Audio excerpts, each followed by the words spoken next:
It's a strange one because we talk about it being a night shelter, but it's so much more than a night shelter. So a night shelter would normally be a sort of bunk beds in a church hall or something, and that's couldn't be further removed from what this place is. It's a really sort of family-run almost organisation that looks after people for the duration that they're in, helping them get back on their feet. There are plenty of roles here at the night shelter for volunteers. Daytime office volunteers who help man the phones or write letters for us, counsellors, experts who can offer any skill that they have in their workplace. And then we've got the Sunday roles. We stay open all of Sunday now, and we desperately need people just to be here on site alongside staff members. I'm an evening helper, which involves coming in from 6 till 9 on an evening. I also help tidying out the cupboards because I'm quite sad, I like things like that.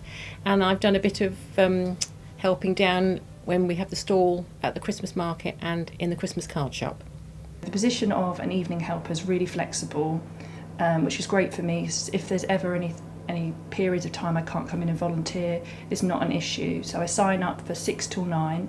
I try and get here just before 6, not to hold up any of the residents coming in, because they like you to try and be in before they arrive. It's helping people perhaps get their bedding, helping dish up the meal, washing up, and just generally being there to chat to people if they need someone to talk to, because I think a lot of homeless people don't have that interaction with people. People don't seem to give them the time, and it's quite nice just to sit down. I quite like chatting to people anyway, and just to have a normal chat just like you would with your friends.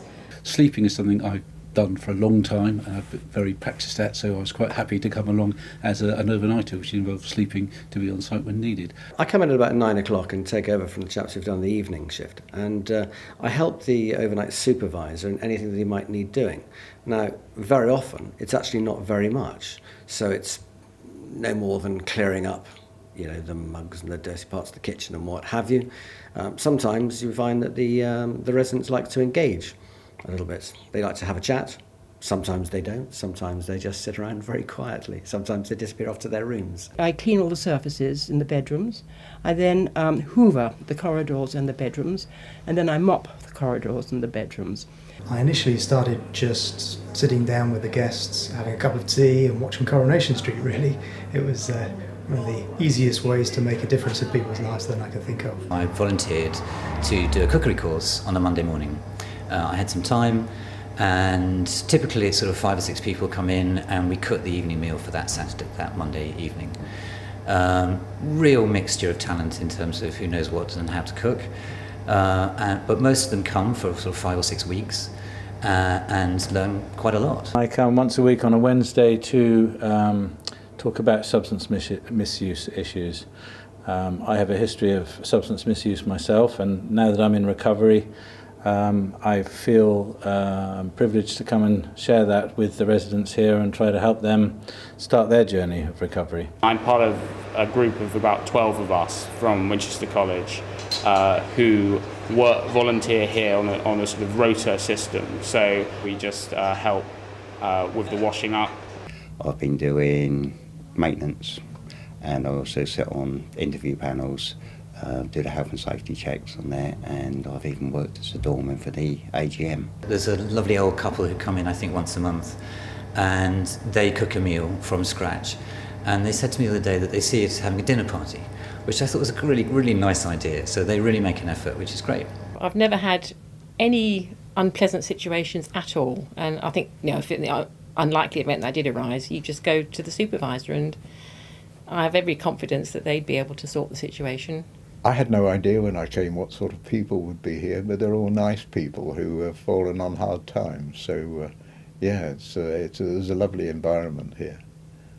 I've certainly never seen anything that's caused me alarm. I always feel safe in the night shelter because I know that the standards set for admission, as it were, are to make sure that everybody comes in is safe and can feel safe themselves. I think, and as long as the residents can feel safe, then so can the volunteers working with them. There, but for the grace of God, go you and I, really. That's the thing. That's what really has struck me about this place. You're only 2 steps away from, you lose your job, you lose your house. Bang, that's, where are you, really? now it can happen to anybody, young, old. All honesty, the night shelter simply wouldn't function financially or otherwise without a huge database of volunteers. I think there are 260 of us at the moment. Without us, it just couldn't open. They're vital to how we run. Without them, the budget just wouldn't stretch to employing people to do the job. So it's not possible to function without us. The world isn't really a meritocracy. Things happen to people, and sometimes for no fault of their own, people end up in a bad situation, and it's just really good to be able to help them. So it's definitely changed my worldview.